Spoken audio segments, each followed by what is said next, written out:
517 efek obat, efek anggur 22.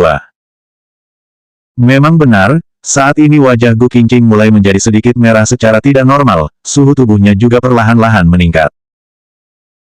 Bukan hanya itu, matanya juga seperti telah terpengaruh minuman beralkohol seperti orang mabuk, bahkan jika dalam keadaan yang begitu gelap, Leng Xicheng juga dapat melihat pupil matanya tampak membesar, dengan tatapan yang tampak kosong.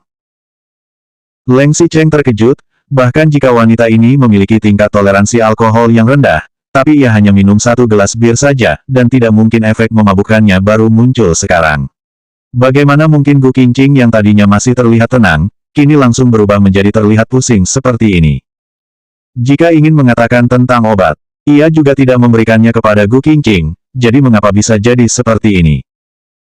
Leng Xicheng bangkit sedikit, namun tubuh Gu Qingqing malah menjadi lemas dan terjatuh pada tubuhnya. Wanita itu sepertinya terlalu banyak minum, ia mengulurkan lengannya dengan lemas dan melingkari pinggang Leng Xicheng. Leng Xicheng, aku sepertinya sudah sedikit mabuk. Bagaimanapun juga, Leng Xicheng memiliki banyak pengalaman, melihat kondisi Gu Qingqing sekarang membuatnya merasa ada sesuatu yang salah. Tetapi masalahnya adalah, tadi Gu Qingqing terus bersama sekelompok orang tadi, dari makan malam hingga tiba di KTV, ia tidak pernah pergi menjauh dari mereka. Begitu juga dengan makan malam. Wanita ini hanya makan udang karang yang ia kupas, dan hampir tidak menyentuh makanan lain. Kecuali, bir yang ia minum di dalam KTV tadi. Bir, benar, bir itu. Saat bermain Truth Order tadi, Su Zijin memberikan segelas bir pada Gu Qingqing. Dan Su Zijin pasti mencampur minuman itu dengan obat perangsang secara diam-diam. Leng Xicheng tahu bahwa Su Zijin akan melakukan sesuatu pada Ni Zining malam ini, tetapi sekarang ia tidak tahu apakah Su Zijin salah memberi bir atau sengaja memberikannya. Tetapi, tidak peduli apakah wanita itu salah memberikannya, atau sengaja memberikannya, sekarang Leng Xicheng sangat ingin memotong Su Zijin. Jika Gu Qingqing minum bir dengan bahan tambahan tapi malah tidak bertemu dengannya, di sini bukan rasa dipermalukan yang menjadi masalah utamanya.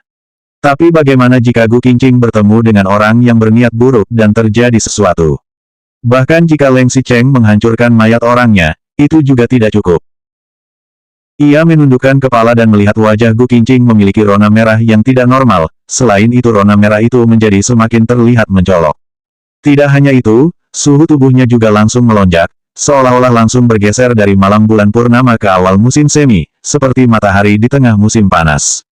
Apalagi tatapan matanya sudah kabur hingga hampir tidak bisa melihat hal-hal di sekitarnya dengan jelas, dia merasa sangat pusing. Leng Xicheng tidak ingin menunda lebih lama lagi, dalam kondisi Gu Qingqing saat ini, ia harus segera membawanya pergi. Tidak ada penawar untuk jenis obat perangsang ini, ia hanya bisa membiarkan wanita ini mengeluarkan amarah di dalam hatinya supaya bisa menghilangkannya. Tetapi mereka tidak bisa melakukan apapun di tempat seperti ini. Leng Xicheng segera membuat keputusan, Qingqing, kita keluar terlebih dahulu, oke. Gu Qingqing tampaknya juga merasa sedikit pusing, ia mengangguk setelah mendengar kata-kata itu. Leng Xicheng baru saja bersiap untuk menggendongnya dan berjalan keluar dari kamar mandi, tetapi pintu toilet terbuka lagi, selain itu, kali ini ada beberapa orang yang masuk. Bersembunyi secara diam-diam memang seru, tetapi tidak ada cara untuk mengatasi masalah dengan situasi darurat seperti ini. Leng Xicheng tidak punya pilihan dan hanya bisa meletakkan Gu Qingqing kembali ke tempat semula, menunggu orang-orang itu keluar lalu baru membawanya pergi. Gelombang orang-orang ini seperti sedang melakukan perpindahan tempat, banyak orang yang masuk dan keluar. Leng Xicheng menunggu sepanjang hari, namun selalu saja ada orang yang tiba-tiba datang. Bahkan ada seseorang yang bersembunyi di sini untuk menerima telepon dari sang istri yang menginterogasinya. Ia menjelaskan untuk waktu yang lama, itu membuat Leng Xicheng marah hingga mau bergegas keluar dan membuang telepon orang itu. Pada saat sedang menunggu, Gu Qingqing yang di dalam pelukannya, mengangkat kepala dengan linglung, kemudian tiba-tiba meletakkan tangannya di perutnya, dan menjentikkan jari-jarinya dengan lembut. 518 Leng Xicheng hendak menundukkan kepala dan menepuk tangan Gu Qingqing yang bertindak nakal. Ketika ia menundukkan kepalanya sedikit, ia malah melihat sorot mata Gu Qingqing yang lembut, bibir merahnya sedikit terbuka, wajahnya tampak memerah. Melihat Leng Xicheng menatapnya, ia sepertinya menyadari bahwa ada yang salah, tangannya yang menjentik perut Leng Xicheng itu, lah bergerak menurun ke bawah, dan dalam sekejap menempatkannya tangannya di bagian fatal di bawah celana pria itu. Leng Xicheng langsung mengambil napas dalam dan hampir menyusutkan tubuhnya karena serangan yang tiba-tiba ini. Dia bahkan hampir berteriak. Intinya adalah, Gu Qingqing yang pandangannya terlihat kabur di bawah itu, sepertinya mulai sedikit kehilangan kendali. Ia menggunakan kukunya untuk menggaruk resleting logam celananya. Ia menggaruk sambil mengangkat kepalanya dan menatapnya sejenak dengan tatapan tanpa dosa. Wanita ini, bidadari.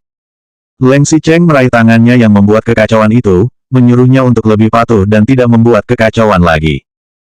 Ia juga bekerja keras menahan keinginannya selama berhari-hari untuk tidak memilikinya. Ia tidak merasakannya ketika mereka bertengkar sebelumnya, tetapi sekarang, hubungan di antara mereka menjadi tenang, dan di samping Gu Qingqing masih ada Ni Zining serta Lin Suyi yang bersiap untuk menerkam seperti harimau. Leng Xicheng jadi sangat ingin menempel padanya setiap saat. Gu Qingqing hanya diam dan tidak melawan saat Leng Xicheng meraih tangannya, dan hanya menolehkan kepalanya perlahan.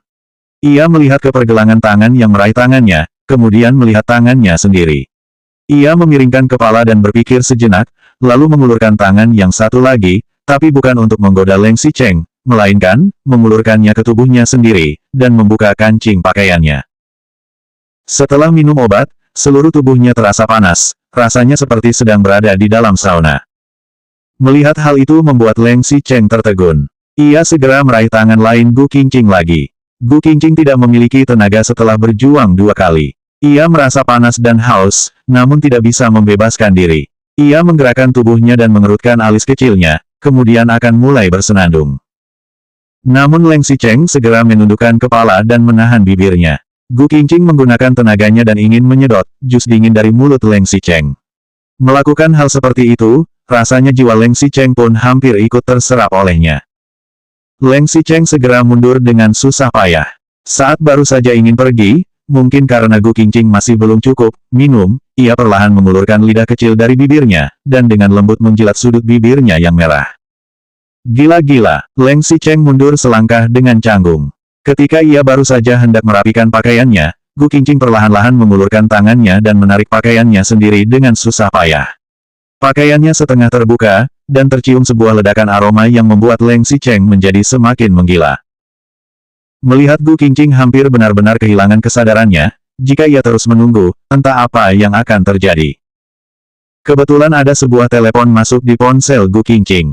Leng Xicheng menyipitkan matanya sedikit, lalu mengulurkan tangan dan menutup teleponnya. Ia berpikir sejenak dan mengirim teks pesan singkat, "Aku minum bir dan merasa sedikit tidak nyaman, jadi aku mencari taksi dan kembali duluan." Setelah itu, Leng Xicheng matikan ponsel tersebut. Ia juga menyesuaikan ponselnya dalam mode getar, lalu memasukkannya kembali ke saku.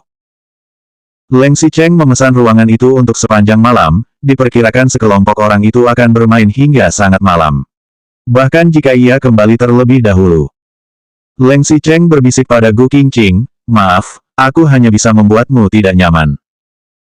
Setelah mengatakan itu, ia menggendong Gu Qingqing dan membiarkannya duduk di pangkuannya, kedua orang duduk berhadapan. Ekspresi Gu Qingqing bahkan lebih kabur, seolah-olah tidak tahu apa yang akan terjadi. Tetapi tidak lama kemudian, ia hanya merasa tubuhnya terasa dingin, dan akan segera berteriak, tetapi teriakannya dihalangi oleh mulut Leng Xicheng. Pria itu juga mengulurkan tangan untuk meraih pergelangan tangannya, membuatnya tidak bisa mengeluarkan suara sama sekali. Selanjutnya bab 519 efek obat, efek anggur 24.